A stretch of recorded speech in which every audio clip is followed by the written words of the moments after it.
if there's not a sense of cultural base of education, the alignment's not going to work. The gift that we have is that it's within us, and we can truly start the healing from the inside out. To learn, sign me up. I don't care.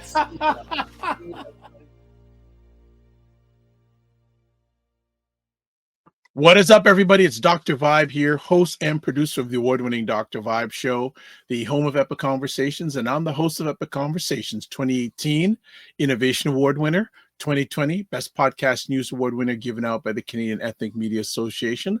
I also co-host and co-produce the only online show in the world for dads and fathers. It's sponsored by Dove Men Plus Care, and being part of that team, we've reached out directly and indirectly to over 400,000 dads, fathers, and male caregivers around the world. And as always, I'd like to say you're blessed, highly favored, a magnet for miracles, and a solution for someone's problem. Broadcasting on Sunday, March 16th, finally halfway through March, and we are having spring-like weather today. It's like 15 degrees Celsius, which is around 60 degrees Fahrenheit out there. But there's still snow around. I'm not into this until the snow is gone and washed away. That is when we're looking for progression in the world. And like to say, as always, you on Sunday afternoons at 5 p.m. Eastern Time, 2 p.m. Pacific, you're watching Black Canada Talking, which is a conversation where Black Canadians give their takes, POVs, and opinions on things going on local, municipal, provincial, federal, international. And I'm looking forward. This is a very special episode of Black Canada Talking. Before we get any further, I see there are people in the chat already. Now, if you are in my YouTube channel watching this live right now, I'd like to offer this to you. I'd like you to type in the comments section what city you are chiming in from, city and country. Love to do that and like to see where people are chiming in from today. And first person that does that, I got something special to show you. So tell us where you're chiming in from, wherever you are around the world, and we'd love to see what's going on. Myself, this weekend has been a bit of a relaxation weekend, not doing anything too crazy. I worked out for the first time in a while yesterday, and I'm feeling it a little bit. All right. So this is one of the things we like to show in regards to, all right, Toronto. All right. So what you got to do, Black Nerd Talks, just put Toronto, Canada. But I'm going to have a little bit of an engagement thing for you all to see where people are chiming in from today. So here we go. All right. So what city or country are you watching this live stream? So we got someone looking from the Toronto area. So when you type it in, your city, like Meg 2024 did, it shows up on the screen. So this weekend I just been relaxing a little bit, had a number of conversations. Yesterday had Primetime Saturday with Aisha and Lala, and wow, did they go in on the Democratic Party in the United States. They went really in on what they were doing. All right, Black Nerd Talks, good. All right. Drea Rich, good afternoon from Toronto. So Drea Rich, do me a favor. If you can put in the comment section on YouTube, Toronto, that would be fantastic, because I just want to make sure that this thing's working properly, which I know it is, but I just like to see what's going on out there and what's people been up to this weekend. I know in the Greater Toronto area, it's been March break time, so people have been somewhat relaxing. The traffic was a little less heavy than usual, so we're liking it. We're going to get right quick. We're going to go to a commercial.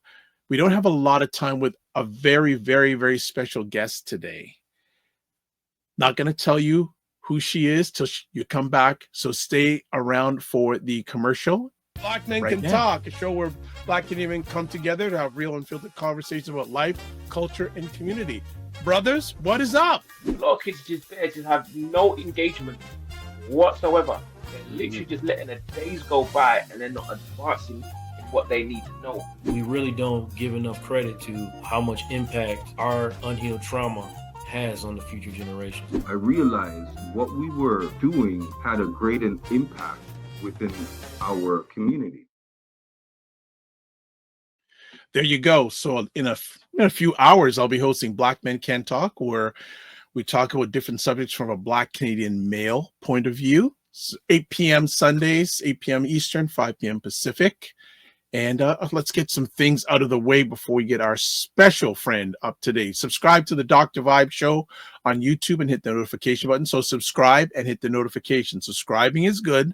Notification just seals the deal. That means you get notified when new conversations are posted to be broadcast. Also, like the Dr. Vibe Show on Facebook, LinkedIn, and Instagram to advertise your business, product, or service on any of the platforms that I'm a part of.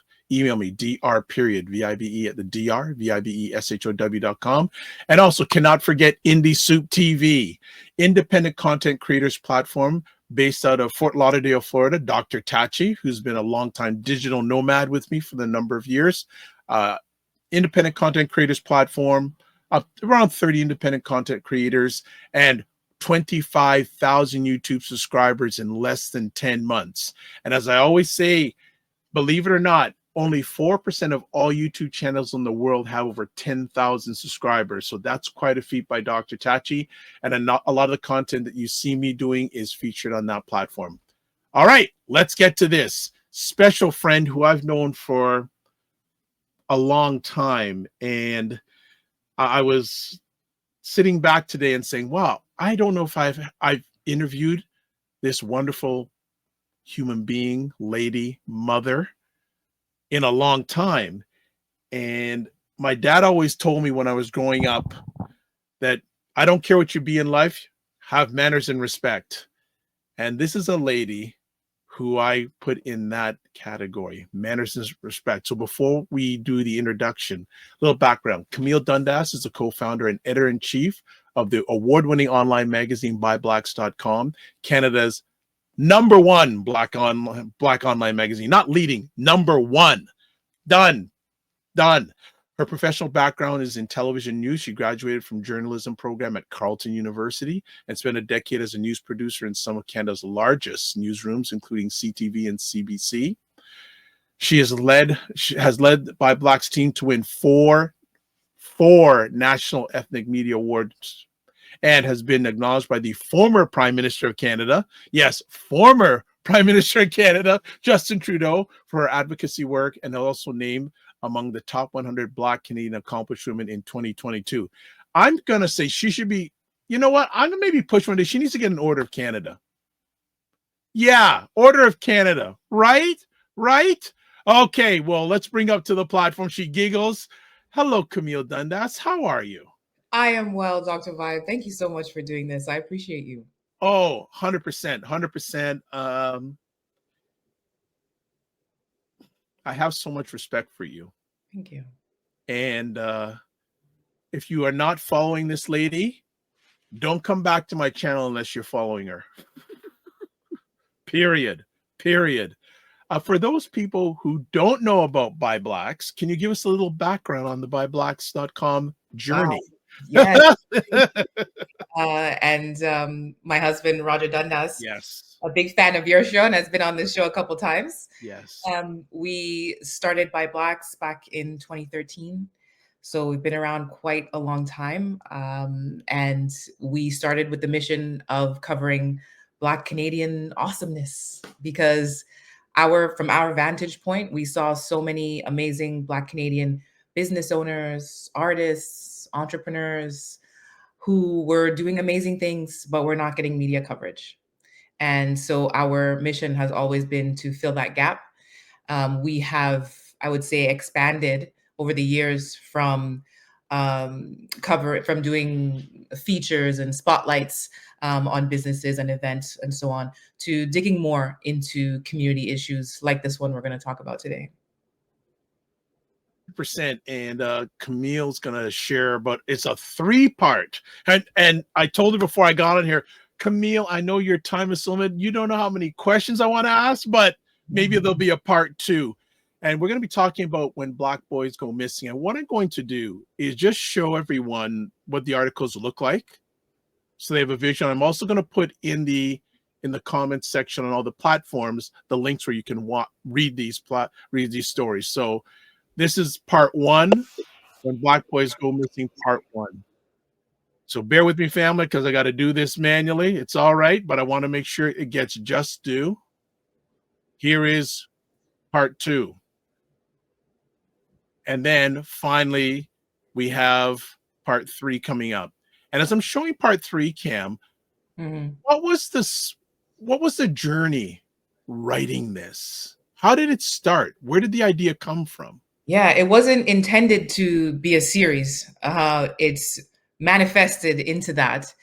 I saw the story probably November, December 2024. There is a platform called African Diaspora News Channel. They did Emma Ansa, who I did an interview with actually this weekend. You'll see it on their channel next week. She did a video about the missing Black boys in Ontario. They have, I think, over 2 million subscribers, so it got a lot.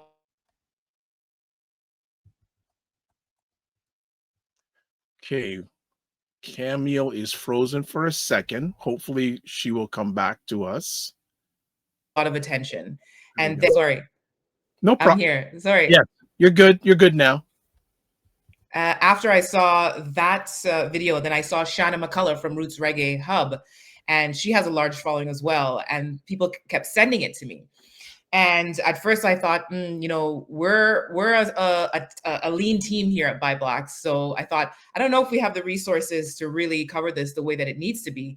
And the story was changing a lot. It was a very dynamic story, put it that way. But when I saw all of the wild, I would say very wild theories in the comment section that was overpowering the conversation at the time, I said, we need to do something, because this is not helpful to our community for us to be in so much panic and fear and not know what is happening, and to be continuously perpetuating some very... Just want to hear some comments here. So Drea Rich says, I hope that Black people take the time to read the articles. They were well done. They provide some insight into the context for some of these missing Black boys. Another comment here we have, Drea Rich says, yes, wild theories is accurate. All right, good stuff. This is where I'm going to pull out another little thing here, another engagement here. All right, we're going to do this. Going to do this right now. And a little bit of and this is a short answer. You can, if you're on my YouTube channel right now, you can provide some feedback. So the question is, as it connects here, I will do something here. Let me just do this. Okay, let me just refresh. And hopefully we'll get Camille back in just a moment. So do not freak out. Do not freak out. Okay, so while we're doing that, I'm going to put up this in the... Okay, she is back. All right, we got you back. Yes, sorry, not sure what's the last thing you heard. No,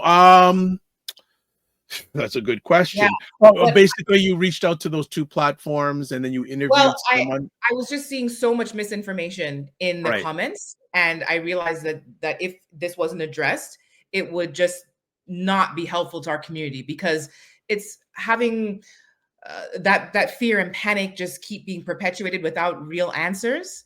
It doesn't help our community. So we wanted to make sure our priority was to get answers for people, but that wasn't easy.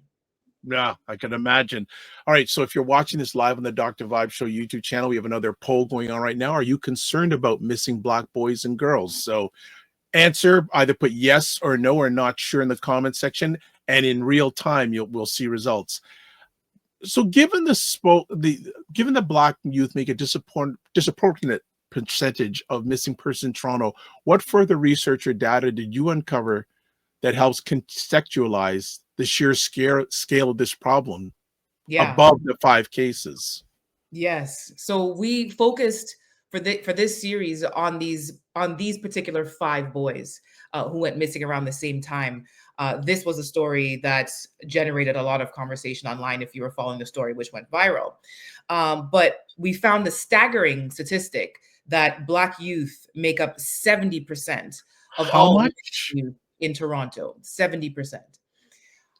Um, however, Toronto police also provide us with the statistic that the majority of them, almost 99%, are returned home. Right. So it's not to say they are unaccounted for, but as a parent, these numbers are frightening. I think what was also quite frightening for people is coming to find out that these particular group of boys, they were going missing from places like Whitby, like Pickering, Ajax, Brampton, Mississauga, quote unquote, middle class, nice homes. Not the type of neighborhoods that we generally see in news headlines, Right. right? And so people are thinking, wait a minute, what is actually happening here? And so that's the rabbit hole we went down to figure out. I mean, I will emphasize here, every case is different. Every child's experience is different. These 5 particular boys, the common thread, while they didn't know each other, the common thread was that they were all found in a remote northern Ontario town, such as Sarnia, Orillia, and Thunder Bay.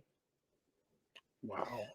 You may know Thunder Bay as a known hub for drug trafficking. Mm-hmm.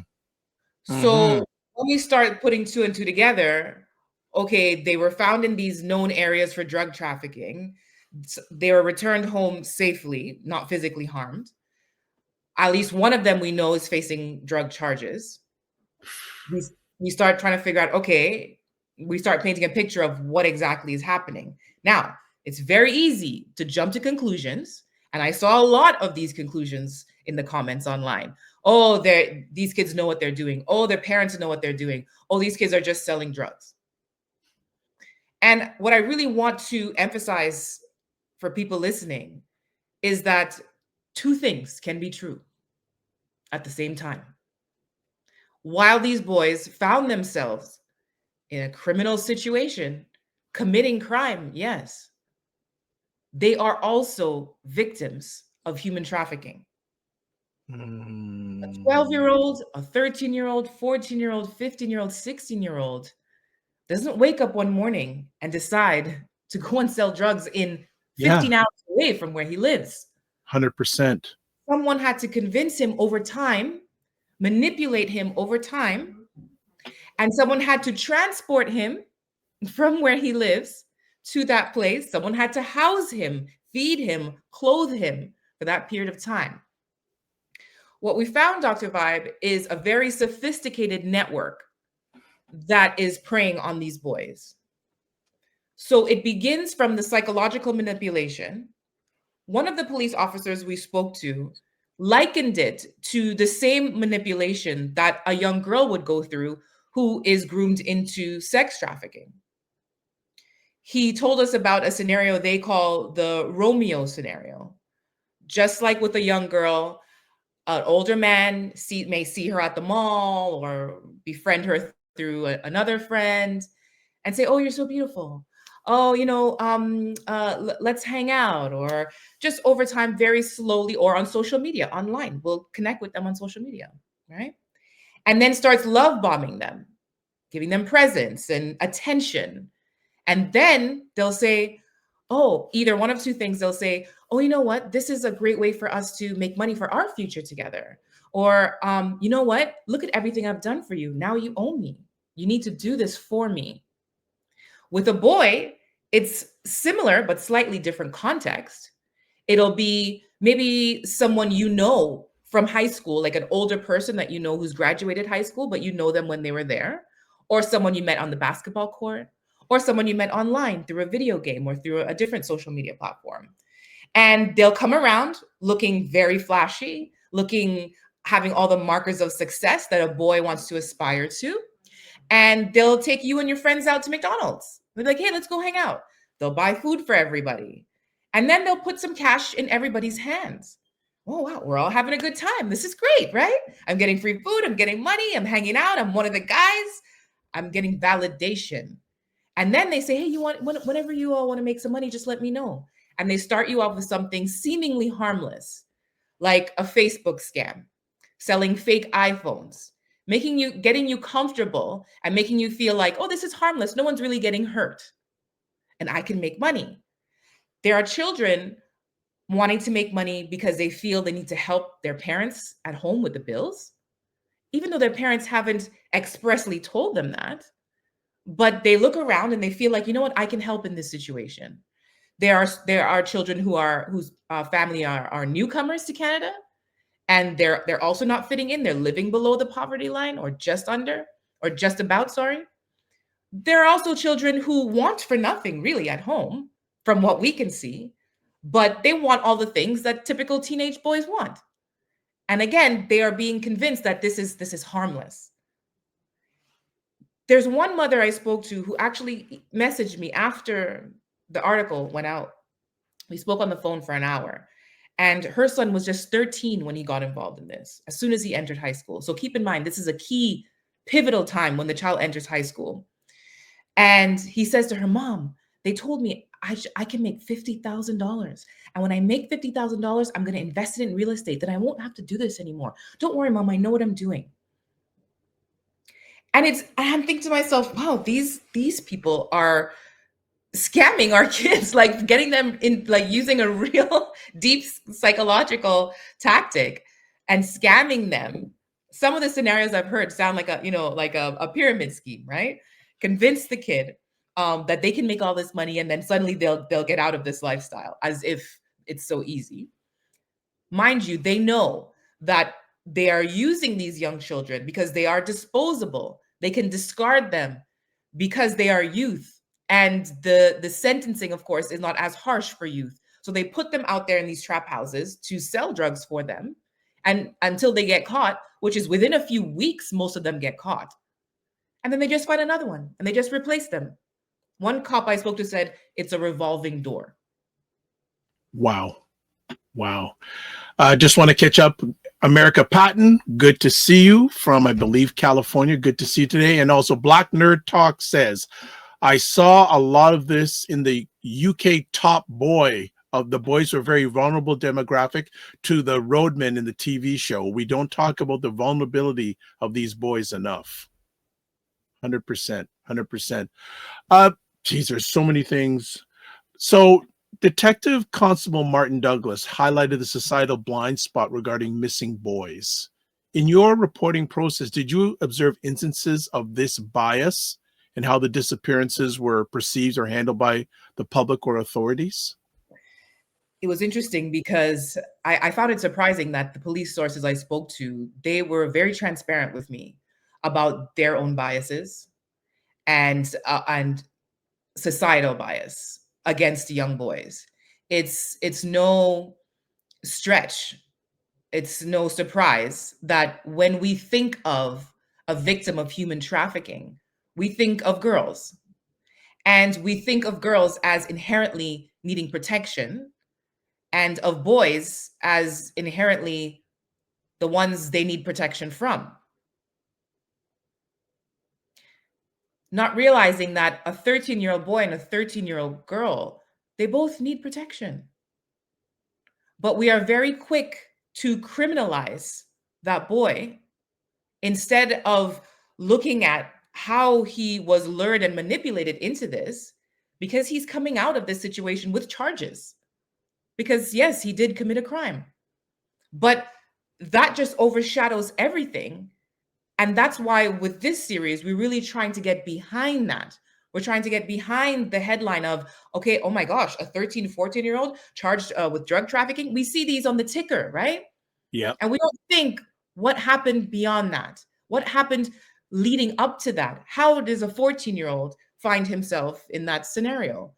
And that is the core, I think, for parents, for Black parents, for parents of Black children, this is the part we need to focus on. Okay. So in regards to the parental silence that was stated by the parents, did you encounter any underlying factors contributing to their silence, such as mistrust of authorities or fear of social stigma within their communities? All of the above. The majority of the parents would not speak to us. Out of the 5, 1 parent spoke to us on condition of anonymity, which we were happy to grant. And then we spoke to another father whose son was not in that group, but his son experienced the exact thing in 2022. And so he was able to help us understand, take us behind the scenes of how this happens. He was very willing to speak with us. And it's so interesting, after the article has come out, quite a number of people have messaged me with similar stories. So it was difficult getting people in the lead up, but that's how I know we're not done with this story, Dr. Vibe, because there is so much more. There is the fear. And the reason this is an important question is because many of us, as parents, as we observe this story, it's easy for us to be like, well, what happened to these boys? Why don't the parents do an interview? Where's the interviews with the boys? I've seen comments asking, where's the interviews with the boys? And I think, we got to take a step back for a minute. And I understand. These are young boys. Right. Come on. Exactly. There's no way I'm going to put a 12, 13-year-old on television to do an interview about anything. Now, it's easy for us to demand these type of answers because people have gotten so invested in the story, which I understand, because people shared the story. They were worried. People were talking about this. And so you want the answers. And I get the frustration that it's a common cycle where you see the story on the news and then you'll see, oh, the kid has been returned, and then it's just silence. And you're like, but what happened? Right? I understand. And those are the questions we're trying to answer with this series. So there's a shame, of course, because they're embarrassed that, again, these are, from my research, these are 2-parent homes, both parents working. These are your average Black parents, okay? And they don't expect to be in this scenario. I'll put it that way, okay? And there's that shame. There's a fear that the child has because the child is not giving them any information, enough information to find, to lead to who exactly convinced them to do this, because the child probably has been threatened, has already been deeply psychologically manipulated. And so they're afraid. There is also a whole other conversation, Dr. Vibe, about masculinity, about Black masculinity. And it's really encapsulated in the interview I had in part 3 with Dr. McCready. And he said, in one line, he encapsulated this for me. He said, no, I'm not surprised that these kids won't talk to their parents about what happened, because if you have to admit that you were trafficked, then your masculinity is compromised. And I have to admit, as a woman, I never thought about that until he said it to me. Wow. America Patton says, likewise, Dr. Vibe, incredible episode today. I am so glad that I tuned in today. This conversation is extremely important. Pastor Eddie Jumba says, thank you both for this much needed conversation. I appreciate both of us, especially Camille and the team that worked on that. And again, if you are watching this on the YouTube channel, I'm encouraging you, if you can, I'm doing a little bit of a poll. So I'd love you to engage and get your thoughts on this subject. And all you have to do on the YouTube channel, if you're watching live, yes, no, or not sure. And the question is, are you concerned about missing Black boys and girls? So I'd love you to put something in. I don't know who you are answering because it's totally anonymous. So no worries. America Patton says, I hope that this episode could be aired again throughout the United States. In truth, this needs to be aired globally. Good stuff. I want to talk about considering the lack of media coverage as a factor. Do you believe that the initial lack of media attention potentially exasperated the situation or delayed the safe return of the boys in any way? It's a tough one. I think that nobody, okay, first I'll say, as a former traditional media television news producer, I have seen firsthand the bias with which our community is treated. There is absolutely no one who can convince me otherwise that if 5, 13, 14-year-olds, little white girls with blonde hair and blue eyes went missing, that there wouldn't be a national uproar. Especially if they went missing at the same time.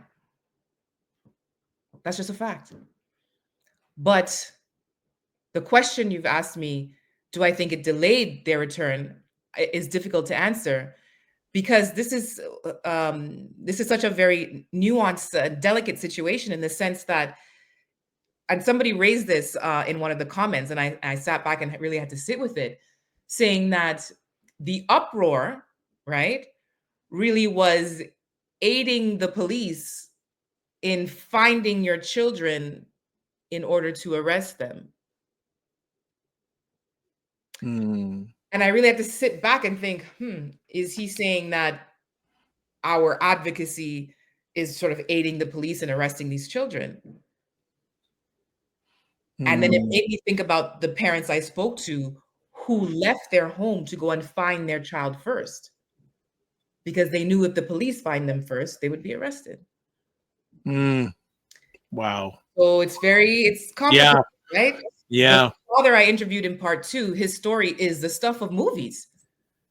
And then the woman who calls me afterwards, she also jumped in her car, drove to Kingston. Wow. He was 13 years old. And she followed him on his iPhone.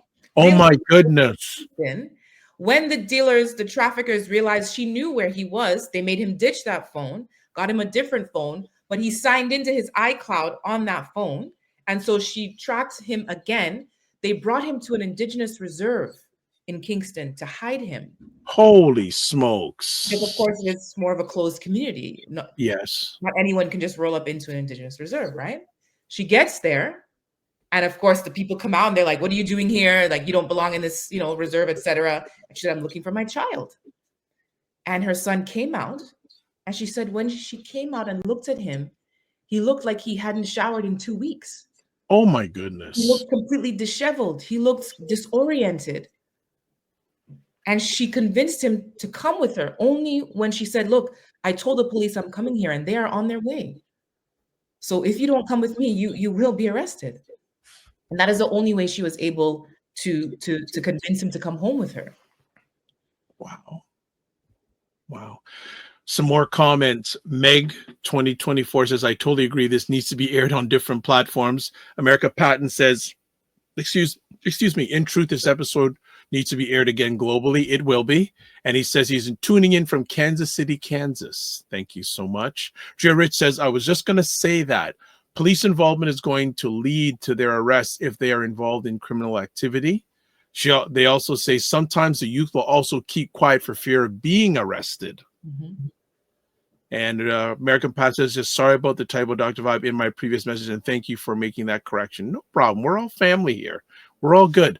Let me ask, Marcus's experience with the police suggests a complex relationship where they want to find children for arrest purposes. Can you explore the perspectives of law enforcement on this issue? What are the challenges they face in addressing these situations, particularly concerning youth involved in drug trafficking purposes across jurisdictions? Yeah, I think for me, the biggest challenge that they face is the silence of the youth, because when the youth is found, they are debriefed by an officer which is, a comforting word for, in my opinion, interrogation, right? They are trying to either get information from that child or to turn that child into some kind of informant. And it's probably quite difficult for them to get information because the child is frightened. And so I urge anyone, if you find yourself in this scenario with your child, ensure that you are present when this debrief happens. I learned about this through interviewing Marcus. And when he got his son back, they said, oh, look, we want to interview your son, bring him in. And he said, I'm going to be there. This is not going to be, what you think it's going to be. I'm going to instruct him. If I don't want him to answer something, I'm going to tell him not to answer it. So he was very involved, very adamant about how his child was going to interact with police. But interestingly, he did turn to police immediately, even though he told me, he himself had his own run-ins with police when in his youth. He was arrested once in his youth.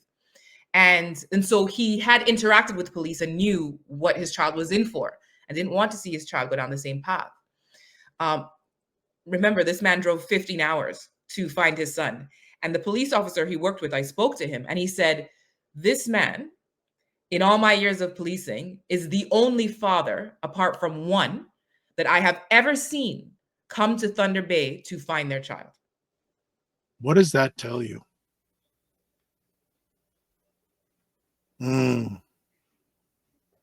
All I can tell you, Ed, is that as a journalist, I had to try my best to remain neutral in these interviews and conversations. Yeah. I know what people are thinking. I know people have questions. People will say, but why didn't you do this? But why didn't you do that? But how could you do this? But I could not press those questions to a parent who's trusting me with their story.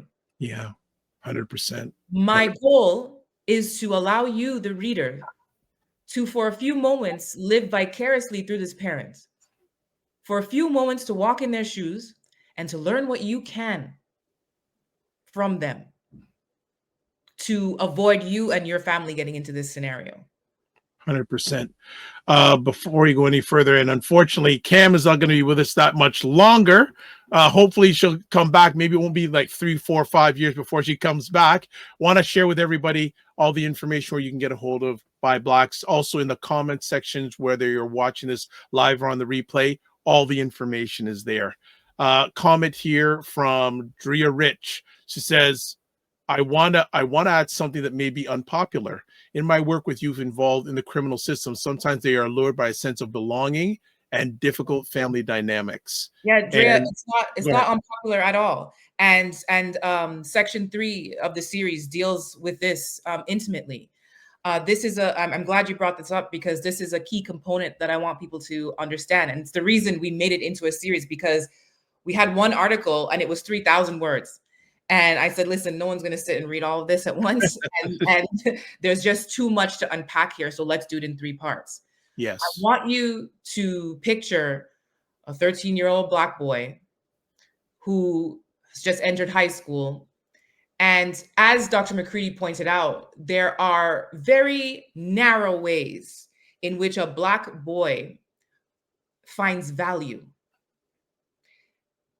One of those major ways is through sports. Yeah. They are valued. If you see a tall Black boy, your first instinct to ask the parents, is he in basketball? Right. Right. No, he's not. What? How can you waste that height? No, you got to put him in basketball. We do that to each other. Yeah. Right? And let's say if the child is not academically inclined, he doesn't fit, not athletically inclined. He doesn't fit the mold of what a Black boy should be. Maybe he's not aggressive. He's not sporty. He's not cool, right? Maybe he likes drawing. Maybe he likes writing poetry. Maybe he wants to do robotics. But at school, those expectations are not there for him. He's expected to be in this box right here. If he doesn't fit that box, Black boys have the distinct experience of being both simultaneously feared and ignored. Feared and ignored. So research shows us that teachers have a predetermined, an unfounded fear of these children. And so they tend not to engage with them if the child doesn't come forward and show enthusiasm. If the child is at the back of the class, there are teachers who say they have a Black kid at the back of their class and they haven't spoken to him for the entire term. Why? Because they are afraid he will become violent or aggressive with them. And so there's disengagement. Or let's say like one of the children in the story, he was athletically inclined and then he didn't make the team. And so his sense of belonging, his sense of identity value is rattled now, right? Yep. And for a Black kid, how else am I valued? If I'm not the basketball star, and as I had written in the article, think about the athlete at school, right? Think back to your high school days. They are held on a pedestal. All the teachers are high-fiving them in the hallway. They're, hey, did you eat lunch today? If they don't have lunch, they're buying lunch for you. They're talking about your fitness because you are their prized possession, right? 100%. Right. And now you don't have that. And so the child is disengaged. The teacher is making no inroads to try to engage them in different ways. And so now they are searching for somewhere to belong. And this makes Black children particularly vulnerable, because then someone comes along, an older guy, and says, hey, you'd be really good at this. I have something for you to do. And it's very easy for them to fall into that. And I'm going to say it again. These are children from good homes. Yes. Parent homes. We could call them like middle class. Homes. Exactly. Okay? So this is a wake-up call for Black parents. Are you speaking to your son with love and care? Are you creating a space for them where they can fall into you? Or are you telling them, don't let that bother you. Don't cry. Just keep your head down and do your work and don't worry about them. It's okay. You'll get it, right? Are we expecting them to have it all figured out and to be able to withstand all of these emotional and psychological things they are going through? They're being called the N-word. They're being pressured to let other kids white kids say the N-word. They are being called weed head by their teacher, by other students. They are more likely being kicked out of class for a simple altercation that may happen in the schoolyard, because the teacher is more likely to call the police. Whereas with two white boys are fighting, and it's boys will be boys. But a Black child now starts lashing out because he's ignored, he's feared, he's on the margins now, and he starts acting out. And we're very likely to get police involved now. He has an assault record. And then he starts to think, well, what's the point in even trying? When this opportunity comes along, when teachers are making him feel like you are not going to amount to anything, and he sees an opportunity to make money, won't he take it? Of course. Who wouldn't? Right? Especially these days, right? Especially these days. We're coming up on the end of time, so I'm going to do I can say if there's interest, if people have questions. Yeah, no, there is, and I have a few more questions. So Eddie Jumba says, yes, I'm very concerned, and my answer doesn't need to be anonymous. Not on an important matter like this. America Patton, he meant to say, I don't know how she became Dr. Dundas, but she says, Dr. Dundas, would you please take a moment to discuss why quality mentoring programs are needed in every school in order to save more Black boys? Yes. Where my mind goes to first is that mother that I spoke to after the article came out. Her child's father is not around, but she said to me, I come from a very big family. I have lots of brothers and uncles, and I have not been quiet about needing help. And they haven't shown up. They don't want to get involved. And I want us to interrogate, how did we get here as Black families? Most of us came from communal traditions, okay? How did we get from that? How did we get from, I'm gonna call your mother if I see you on the road, right? How did we get from that to, I don't get involved, right? So within our families, within our blocks, right? Before we start thinking about, external mentorship programs, I want us to think in our backyards first.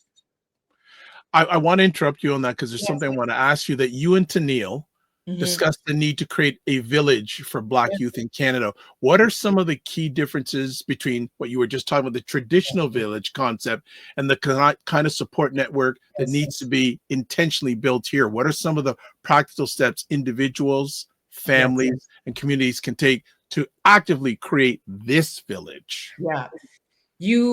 Number one, you need to evaluate your friendship circle. You need to evaluate your own family members. One of the key risk factors that one of the officers I spoke to pointed out was that a child who has a family member who is involved in crime is more likely to be lured into this. So you have a brother, we all got one family member that's doing shady stuff, and we like to make excuses for them sometimes. We have to be intentional about who we are allowing around our children, number one. Okay? When I say interrogate your friend circle, look at the quality of who is around you, because that's who's going to be around your child. If you are not getting the community support from your school that your child needs. For example, our kids, there are majority around white kids at school. And okay, that's their reality. But I want them to understand their Black heritage, their Caribbean heritage. And so I enrolled them in the Durham Afrocentric after school program on Saturdays. In fact, I just emailed them asking, hey, what happened to this program? Because it seemed like it ended last year. And they told me they are working on bringing it back for 2026.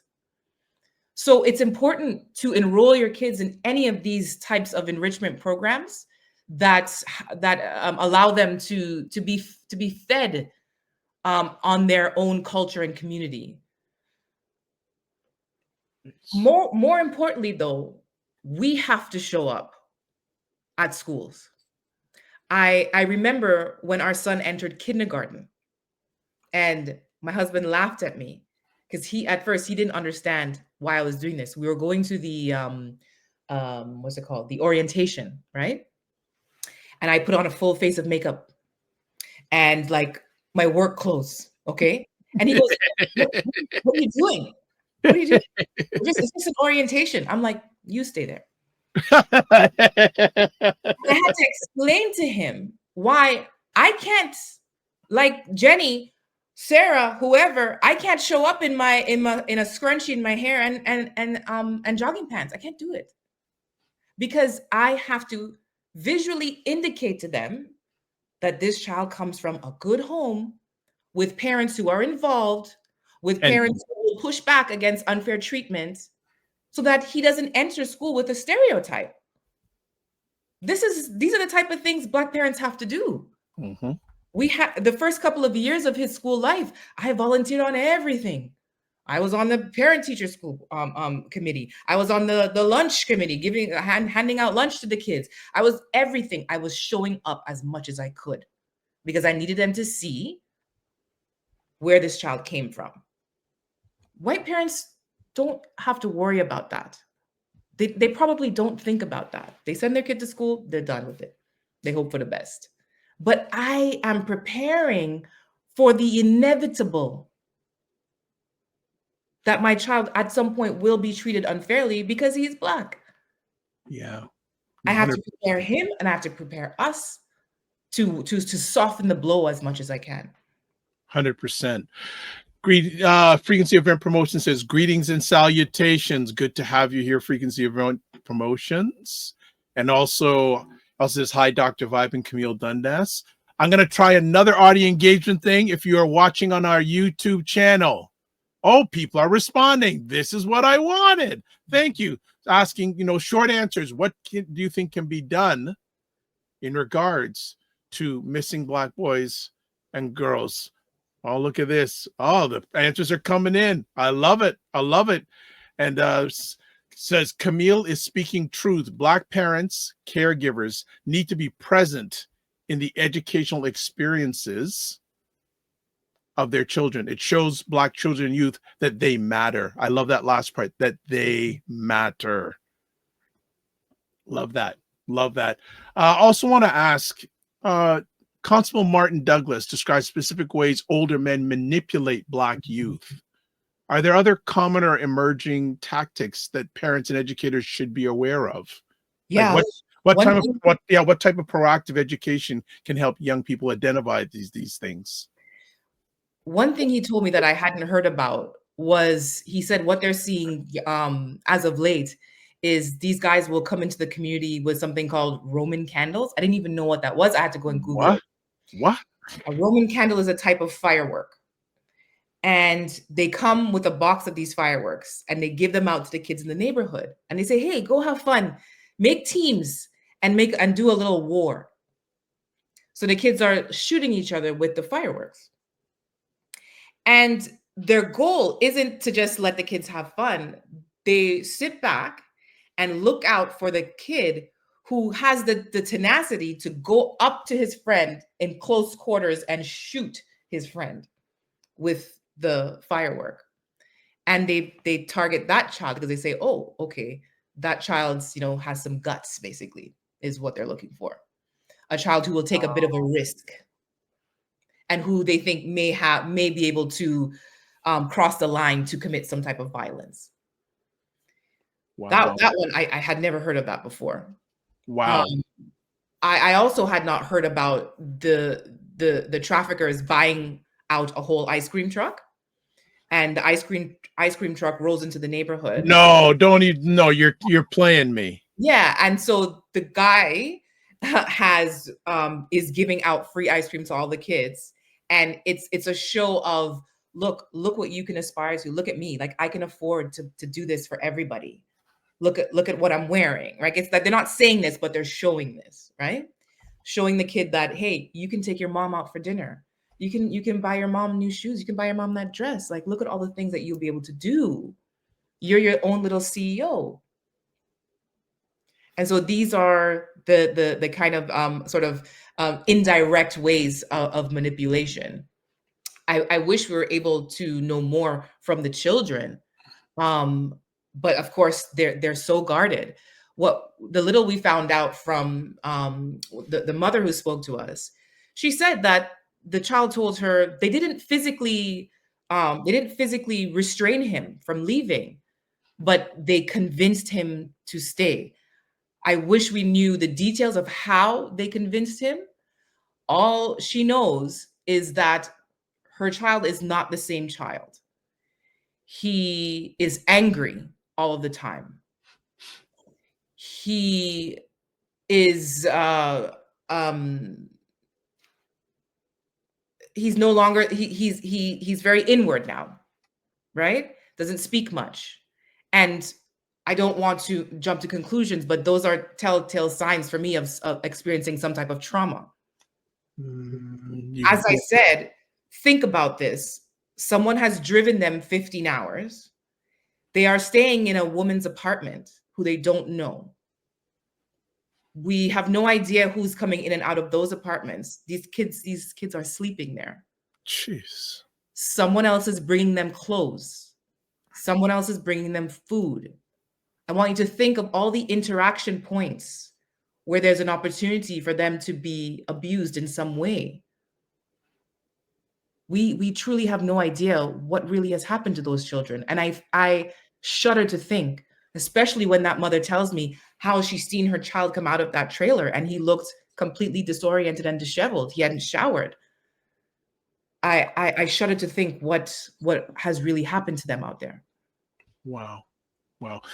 We'll shut it down pretty soon because you've given us extra time and we appreciate that. I just want to ask, the report indicates that newcomer Black youth may face specific mental health challenges, and Black youth are more likely to enter mental health systems through emergency departments. What are some specific mental health supports or interventions that are particularly needed for newcomer Black youth? Now, what systemic changes are needed to ensure Black youth receive timely and appropriate mental health care instead of being directed towards the criminal justice system? Yeah, absolutely. Appreciate that children whose parents immigrated here under some kind of, because of some type of conflict, or came here as refugees, think about what they are going through, where they came from. They're in Canada now, but in their minds, these things aren't just going away. They're carrying these things with them. Think about the cultural differences that happen between a set of parents whose English may not be their first language, and so they cannot participate fully in the child's educational experience. Many times, the child is saddled with the responsibility of interpreting everything for their parents. You know how many kids are working as interpreters in their home? It's a whole job that they take on. Wherever they go, whatever system they interact with, the parent looks to the child. What are they saying? Explain. And if you have a child, think about all of the forms you fill out, all of the information that is thrown at you every single day from the school, via email, via text, via the papers coming home, and you can't understand any of that. That child is essentially navigating school on their own. Their parent is there, but the parent cannot participate. And so is it any wonder that they're facing mental health challenges just through that alone, having the burden of navigating yourself through elementary school, through high school? And then you look in your school for someone to guide you, to help you, and they're afraid of you? They're afraid of you because of how you look. It's no surprise to me that these kids are facing mental health challenges. Now, even let's say we take that part out. Let's say their parents are born here or they're born here. There are the usual, cultural divides between parents and children. We didn't even touch on, because that was a whole other thread, on the children from queer communities who are clashing with their parents and end up being lured by these people. There are so many facets to this, Dr. Vibe. I do believe that we need Black specific mental health interventions in schools. We need system navigators that focus on this, that can look out, that can see the signs of a child who is going through a mental break.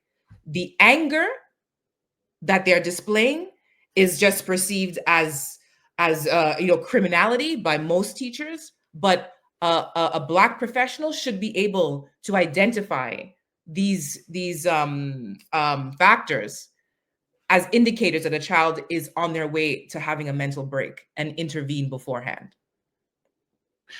Final conversation piece.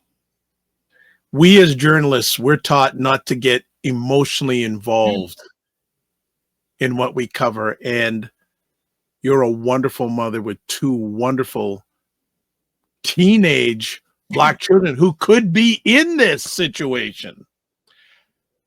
How challenging was there any emotional impact at all for you during and post? As soon as you asked me that, I started to think of my child, right? I took 3 months to write this. 3 months. There were so many times when I had to put it down and come back to it. Because I know that although, Roger and I think of ourselves as good parents, I am not naive to think that our bubble that we've created is immune. It's not. It really truly can be any child. You can take your eye off the ball for any period of time thinking, yeah, my kid is okay. You cannot take your eye off the ball. It was just listening to the parent stories. I had to take sometimes up to 48 hours of just downtime, just absorbing their stories. And then, of course, I wasn't prepared for the onslaught of messages after the article was published. Remember, Camille's not an expert, family. I'm a journalist, so I'm an expert in telling stories. Yeah. And I think we succeeded at telling an important one. 100%. Myself and Shalene, who also helped with this series. Yeah. But it was impossible to go through this process without becoming emotionally involved. It was impossible. And mainly because, Dr. Vibe, what hurts me the most is, as one of Tennille's quotes, they said, Black boys deserve to know that they can just be boys. They deserve love. And I know how difficult it is for some of us, because of our own trauma, how difficult it is for us to create a soft place emotionally with our boys. For some of us, it's easy to do with girls. It is more difficult for some of us with boys because we have our own trauma. And I want to acknowledge that. But I want you, if that is where you are, I want you to start by acknowledging the impacts of your own trauma on your parenting and begin to dismantle them. We'll leave it there. I have a feeling you're going to be coming back and continuing this journey for all of us. America Patton says, during my early years teaching history at Washington High School in Kansas, we started a male mentoring program where we took boys to Chicago, Illinois to gather together for a meeting of their minds. Several male mentoring programs throughout the country were present. He says the following year, mentoring programs gathered together at Washington. Okay, at Kansas, KC. Yeah, it's KC, this one here. All right. The young men encourage each other through relevant conversations about manhood. And here's a question for you. How can we bring young men from Canada, America to collaborate with courageous young men through service learning? Touch with me outside of this one. I definitely, there's organizations here, and I know there's in the States that we could do something because it is needed. And he also asked, do you think this will help close the academic achievement gap? I don't know if it will. I'm sure it helps, but I want Black men to step up on this, Dr. Vibe. So I love to see these comments. So press your friends, press your brothers, press your colleagues. If they are armchair critiquing this scenario and saying, oh, well, it's the parents, it's the parents. What are you doing? It all starts at home. Starts at home. What are you doing? Yep. Starts at home. Are you opening your home to your child's friends? Are you being that parent on the block where all of your child's group of friends feel comfortable hanging out and talking? Are you really listening to them? What are you doing? You don't have to be starting a formal, mentorship program to be a mentor. Starts at home. It does. And even if you're walking on the street, just checking in on a young man, saying hello, because you don't know what's going on underneath the cover. And that little thing can make a difference. All right. Here are, just on the screen, Where Black Boys Go Missing Part 1, Part 2, Part 3. If you're watching this live or in the replay, the links are in your comment section. And just as important, check out ByBlacks.com. All that content information is there. Camille, this is emotional for me a little bit because I know you're loving children. And the village, we talk about it, but we've got to act on it. We have to act on it. See any more? I will leave it at that. As always, love to your family. And I will say this publicly to people. These are my two besties, Roger and Camille. If they call me at 2 o'clock in the morning, I'm asking, where do you need me? I'm not asking why you're calling me, where we need. So, Camille, thank you so much. As always, appreciate you. Thank you. Thank you to everyone watching and paying attention. We appreciate it. And we'll keep us updated on this. And you have space anytime you want to update on this. And I will make sure that I'm actually going to reach out to Dr. Alicia Watkins on this to see if she would like to have you on, because she is very passionate about this stuff. I'm going to push to have you on her platform so it gets coverage in the US, proper coverage. Thank you. God bless. Take care. Bye-bye. All right, family. Wow. That was a lot in a good way. America Patton says, thank you, Dr. Vibe. Drea Rich says, great conversation. Thank you, Camille. America Patton says, I appreciate your wisdom and knowledge, Mrs. Dundas. 100%. Okay, I'm going to do one more audience engagement thing before we leave today.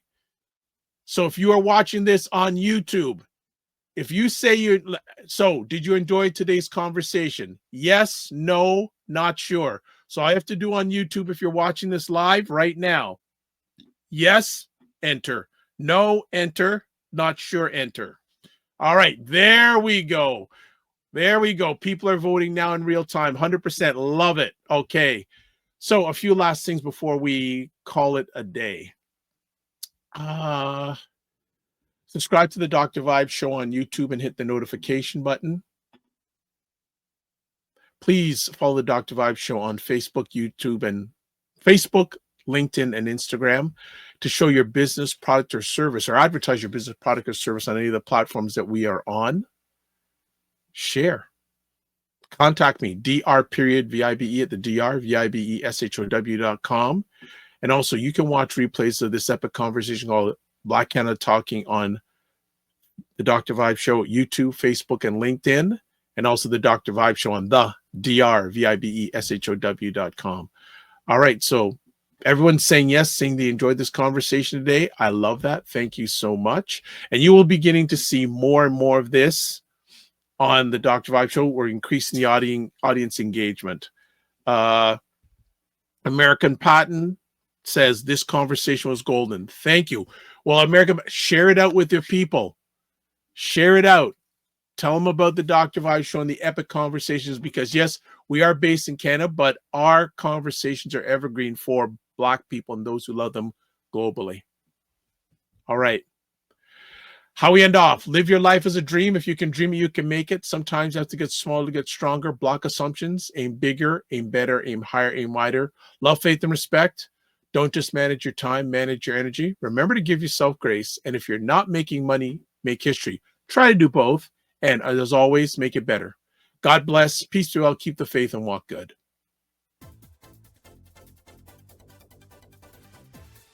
Just take a quick moment. Yeah. You just introduce yourself.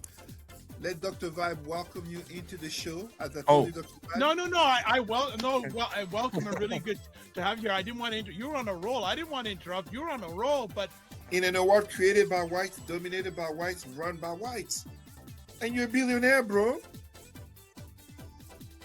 FYI, I don't. It's probably the first time of the year that I use the word bro. Yes, it is. That's the first time, as long as I've known you, you used it. My daughter would laugh. But for many people, the economy ain't great. Says, there we go. I saw that.